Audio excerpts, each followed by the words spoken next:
Everyone, welcome to the third video of chapter number 4, Chemical Thermodynamics. In the last video, we have studied about the work done in the processes and introduction regarding enthalpy. In this video, we are going to study enthalpy in detail, that is enthalpy of physical transformation and enthalpy of atomic and molecular changes. Before studying enthalpy in detail, let us first see work done in chemical reaction. As we know that work done in chemical reaction is at constant temperature and pressure, hence the work done by a system at constant temperature and pressure is given by W is equal to P external into delta V. Assuming P external is equal to P, we will be getting W is equal to minus P delta V. Substituting delta V is equal to V2 minus V1 and multiplying P with the bracket, we will be getting W is equal to minus PV2 plus PV1. The gases are ideal. Hence, substituting PV1 is equal to N1RT and PV2 is equal to N2RT. Hence, at constant temperature and pressure, we will be getting W is equal to minus N2RT plus N1RT. Whereas N2 minus N1 is the number of moles for products and reactions, and delta Ng is the change in the number of moles for the gaseous products and reactants. Hence, we will be getting the formula as W is equal to minus delta Ng RT. The above equation gives the work done by the system in chemical reaction. Hence, W depends on delta Ng. Now, how does W depends on delta Ng? If N2 is greater than N1, delta Ng is positive and hence W will be less than 0 and work is done by the system. It means that W is negative over here. If N1 is greater than N2, W is greater than 0, that is W is positive. Hence work is done on the system. If N1 is equal to N2, delta Ng will be equal to 0 and W will be also equal to 0. Now we will be seeing the application part of thermodynamics. Enthalpy of physical transformation. Enthalpy changes accompanying four types of physical changes are phase transition, the breaking of individual atoms, molecules into their ions or other fragments, dissolution of a substance into a solvent, and dilution of a solution.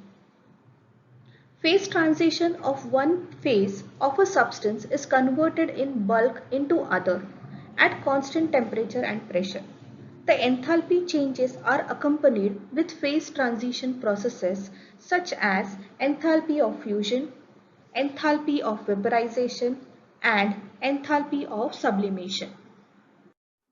Let us consider first enthalpy of phase changes, that is enthalpy of fusion. Enthalpy of fusion, it is nothing but enthalpy change when 1 mole of a solid is converted into liquid without change in temperature at constant pressure. It is denoted by delta H of fusion. Consider the reaction H2O solid converted to H2O liquid. Delta H for this reaction is plus 6.01 kJ per mole at 0 degrees Celsius. The reaction indicates that 1 mole of ice melts at 0 degrees Celsius and 1 atmospheric pressure. The change in enthalpy is 6.01 kJ. That is, heat is absorbed in this reaction. The reverse reaction of fusion, that is a freezing of a liquid. The freezing of a liquid is accompanied with the evolution of heat. Thus, when 1 mole of liquid water freezes at 0 degrees Celsius and 1 atmospheric pressure, the enthalpy changes minus 6.01 kJ. That is, the heat is released. Second phase change is enthalpy of vaporization. Enthalpy of vaporization is the change in enthalpy accompanying vaporization of 1 mole of liquid without change in its temperature at constant pressure.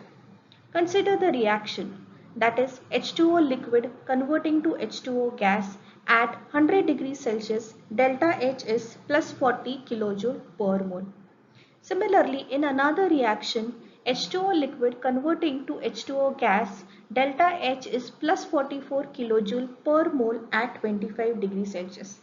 It means that when 1 mole of liquid water is vaporized at 1 atmospheric pressure at its boiling point 100 degrees Celsius, 40.7 kilojoule of heat is absorbed. Similarly, at 25 degrees Celsius, heat absorbed for the vaporization is 44 kilojoule. Next phase change is enthalpy of sublimation. The enthalpy of sublimation is the change in conversion of 1 mole of solid directly into vapor at constant temperature and pressure. Here, direct conversion of solid to vapor without going through the liquid is called sublimation. Consider the reaction H2O solid to H2O gas. The enthalpy of sublimation is delta H is equal to 51.08 kilojoule per mole at 0 degrees Celsius. The enthalpy of sublimation of ice at 0 degrees Celsius and 1 atmospheric pressure is 51.08 kilojoule per mole. It means that the conversion of a solid into vapor, it can be in one step or it can be in two steps. First, melting of a solid into liquid and then its vaporization.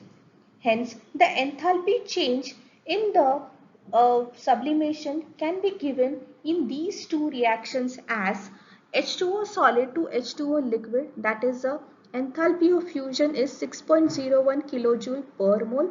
H2O liquid to H2O gases, enthalpy of vaporization is 45.07 kilojoule per mole. And hence summation of these two reactions, which is a sublimation of H2O, that is H2O solid to H2O gas, and the total enthalpy by adding the enthalpy of fusion and vaporization, we are getting it as 51.08 kilojoule per mole. Hence, we can give it as enthalpy of sublimation is equal to enthalpy of fusion plus enthalpy of vaporization. The graphical representation shows you the relationship between enthalpy of sublimation, enthalpy of vaporization and enthalpy of fusion. Here it is shown that when the solid converted to liquid, which is the enthalpy of fusion, the energy absorbed is 6.01 kilojoule per mole.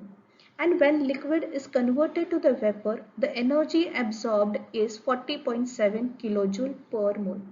Now, this reaction can occur in one step also, that is solid directly converting into the liquid. The enthalpy of sublimation is 51.08 kilojoule per mole. It means that enthalpy of sublimation is summation of enthalpy of fusion and enthalpy of vaporization. Let us now see enthalpy for atomic and molecular changes. It includes ionization enthalpy, enthalpy of atomization, and enthalpy of solution. Let us see enthalpy of ionization. It is the enthalpy change accompanying the removal of an electron from one mole of an gaseous atom. For example, sodium atom. Sodium atom forms the positive ion, that is Na+, by losing an electron. The energy required for this reaction is 494 kilojoule. In other words, we can say that the energy required to ionize 1 mole of sodium atom is 494 kilojoule. Similarly, another example, that is in magnesium. Magnesium ionizes to Mg plus electron, that is Mg plus is formed by losing an electron. The energy required for this reaction is plus 736 kilojoule per mole. Now, as you could see in the orbital diagram of both sodium and magnesium, sodium contains 11 electrons whereas magnesium contains 12 electrons. The electrons are distributed in the shells as given over here. That is the 2 electrons in the innermost shell, then 8 electron and then 1 electron in the outermost shell of the sodium. Similarly, 2 electrons in the innermost shell, 8 electron in the outer shell and 2 electrons in the outermost shell of the magnesium. Whenever the electron is being removed from the shells, it is removed from the outermost shell. In the orbitals, there are two types of forces, that is electrostatic force of attraction and repulsive forces of attraction. Both these forces are observed in both sodium and magnesium orbitals. To overcome these forces, the energy is required to remove the electron, and hence energy is absorbed, and hence the enthalpy is positive here. Now, why exactly the enthalpy of the magnesium is more than that of sodium? Now, as you could see, there are 11 electrons in the sodium and 12 electrons in the magnesium. Magnesium has more number of electrons, hence the electrostatic and repulsive forces are more in the magnesium. Hence, energy required is more for the magnesium to remove the electron, and hence magnesium has more ionization enthalpy than that of sodium. Let us consider another example. Calcium gaseous giving Ca plus electron, and the ionization enthalpy for this is 590 kilojoule per mole. Similarly, another example, Ca plus gaseous giving Ca2 plus electron, and ionization enthalpy for this is 1150 kilojoule per mole.